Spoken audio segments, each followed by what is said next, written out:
Respecto a la rebaja del 0% del arancel aduanero, esta fue una decisión, yo diría, clave, porque se le preguntó a la aduana, se le dijo, ¿y cuál es la dificultad si queremos comprar como Estado peruano al extranjero los bienes necesarios para combatir el COVID-19? Y lo primero que se observó fue que algunos de estos productos estaban grabados con 6% de hechos arancelarios, otros pagaban 11%, estaba muy alto el arancel. Obviamente, esa tarifa arancelaria fijada para estos productos se hizo pues antes de la pandemia, ¿no? Pero en este momento estábamos en un escenario en que había que evitar la especulación y había que evitar también que estos productos, por sus costos, no sean accesibles a la población, al mercado. Y por esa razón se dispuso la rebaja del 0% del arancel aduanero para el alcohol etílico, la importación de alcohol etílico sin desnaturalizar, con grado alcohólico volumétrico inferior al 80%, las agujas tubulares de metal y agujas de sutura de uso clínico, el aire líquido y aire purificado, sustitutos sintéticos de plasma humano, anestésicos, esparadrapos y benditas, el cloro, el cloruro de hidrógeno, el ácido sulfúrico, el agua destilada de conductibilidad o del mismo grado de pureza. Y aquí también están la indumentaria, ¿no? Por ejemplo, algodón hidrófilo, vendas, botiquines, equipados para primeros auxilios, prendas y complementos, accesorios de vestir, incluidos los guantes, mitones y manoplas, mascarillas de protección, redecillas para el cabello, gafas protectoras para el trabajo. Miren, todos estos bienes hoy pueden ser importados desde cualquier parte del mundo hacia el Perú y están liberados del arancel aduanero, ¿ya? Para efecto de que su costo no se incremente al ingresar al mercado nacional, porque evidentemente no solo el Estado peruano compra, también compra la empresa privada. Otro aspecto importantísimo dentro de las decisiones para simplificar el comercio es el tema del mandato. Yo mencioné que con el decreto legislativo 1492 se obliga ahora a que las navieras, los almacenes y los agentes de carga no exijan la presentación del documento físico endosado para movilizar los contenedores o la carga.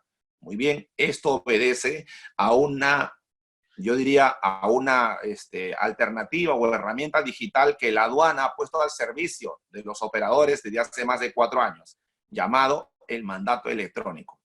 Y el mandato electrónico, a partir de este año, con la entrada en vigencia de las modificaciones de la ley de aduanas, es obligatorio. Miren, el mandato electrónico este año desde enero es obligatorio en los regímenes de importación para el consumo y exportación definitiva, con algunas excepciones que veremos posteriormente, ¿ya? Entonces, el mandato electrónico hoy es obligatorio. ¿Qué significa el mandato electrónico? Que yo no tengo que firmar ni transmitir documentos de transporte físicos para recién el agente de aduana iniciar el trámite de desaduanaje. Basta con el registro que haga el importador o el exportador a través del portal de la SUNAT, seleccionando al agente de aduana de su preferencia para que esa agencia de aduana lo pueda representar y pueda someterse al procedimiento de importación o exportación hasta obtener el levante aduanero de la mercancía. Dentro de este sistema digital con el cual se ha ido simplificando el comercio, también debemos anunciar que durante la pandemia, teniendo en cuenta que uno de los legados que nos está dejando la pandemia es que está acelerando los procesos de digitalización que varios sectores del Estado peruano tenían todavía en agenda pendiente, hoy lo tienen que implementar ya. El Estado peruano anunció a través de Mincetur que ya había empezado a emitir el certificado de origen digital para los exportadores. Resulta que durante la pandemia las exportaciones no se han detenido. Y un requisito para que nuestro producto ingrese a un mercado extranjero con el cual tengamos un TLC, ingrese sin pagar aranceles ni tributos, es que cuente con un certificado de origen. Y la costumbre era que las cámaras de comercio o ADEX o en la Sociedad Nacional de Industria, los gremios empresariales, emitan el certificado de origen en versión impresa con los sellos y contenidos técnicos aprobados en el tratado con ese país y se lo entreguen al exportador para que lo pueda transmitir hacia destino, ¿no? A través de un sistema de envío-entrega rápida.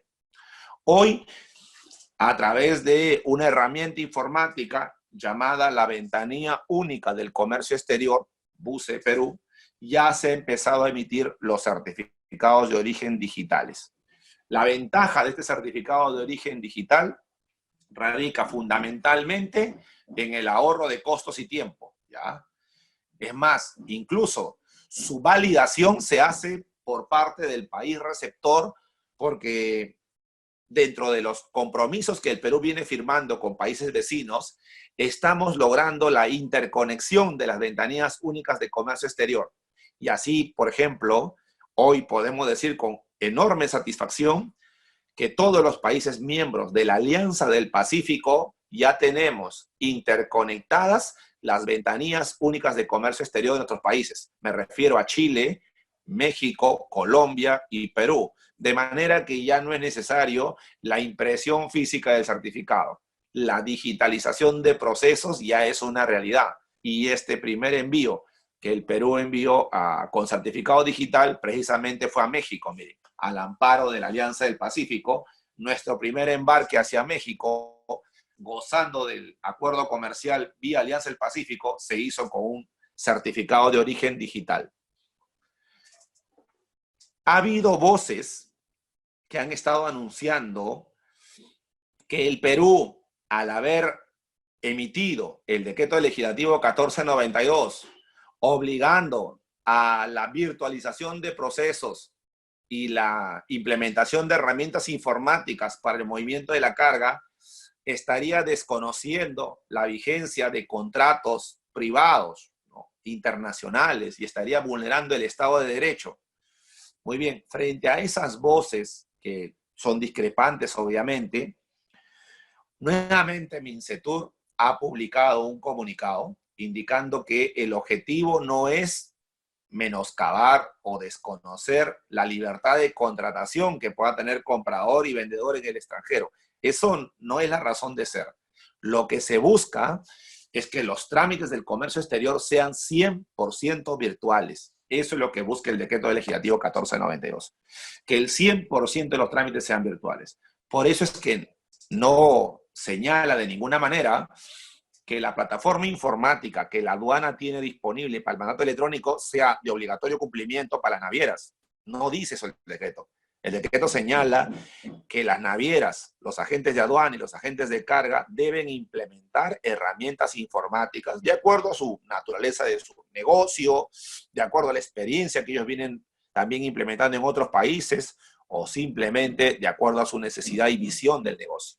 Entonces, ¿qué podemos sacar de todo esto? Miren, es un camino sin retorno el conducirnos hacia la aduana digital. La aduana digital ya es una realidad hoy, ¿ok? Hoy, gracias a la pandemia, casi todos los procedimientos se han virtualizado. Cuento uno, miren, que ayer tuve la oportunidad de verificar. En el sistema del drawback web, los exportadores desde el año 2014 tenían una herramienta informática para transmitir sus solicitudes de drawback. ¿Qué es el drawback? El incentivo o el beneficio que promueve a los exportadores con la asignación de un premio que equivale al 3% del valor FOB de exportación, siempre que acrediten que en el producto que están exportando ha intervenido al menos un insumo importado. Y este mecanismo hoy ya es 100% electrónico. Ya no es necesario que el exportador acuda con sus expedientes a las ventanillas de la aduana para iniciar el trámite. Hoy tiene una plataforma electrónica y desde la página web de la SUNAT puede transmitir su solicitud.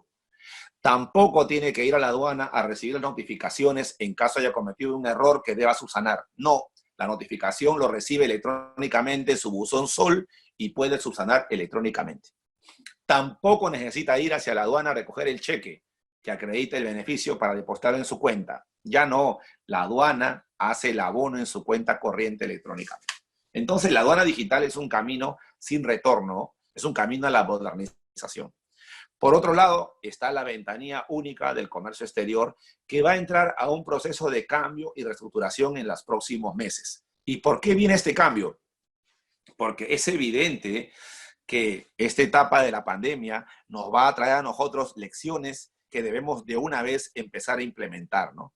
No es hoy prudente, por ejemplo, solamente estemos emitiendo certificados de origen digital con aquellos países con los cuales hemos logrado algún tipo de compromiso para que sean reconocidos estos certificados. Hay que trabajar aún más, ¿no? Para que el 100% de todas las certificaciones y permisos y autorizaciones para mercancías de importación restringida se emitan también electrónicamente.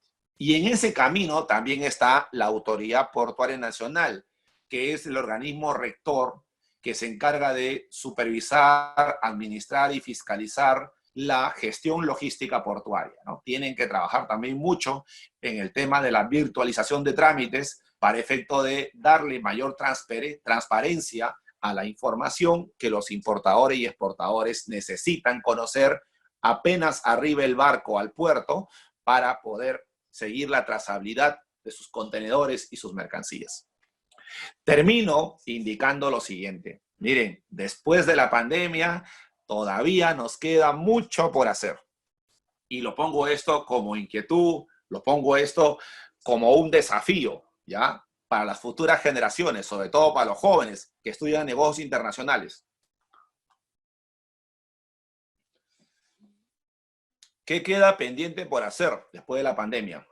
Quiero que sepan que el Perú se adhirió al Convenio de Bruselas, el Convenio Internacional para la Unificación de ciertas reglas en materia de conocimiento de embarque. Pero en el mes de mayo, el Perú ha denunciado ese convenio y ha decidido apartarse del mismo. Por lo tanto, en mayo del 2021, porque es un año después de la notificación del Perú, que ya deja de ser obligatorio, el Perú estará apartado completamente de ese convenio.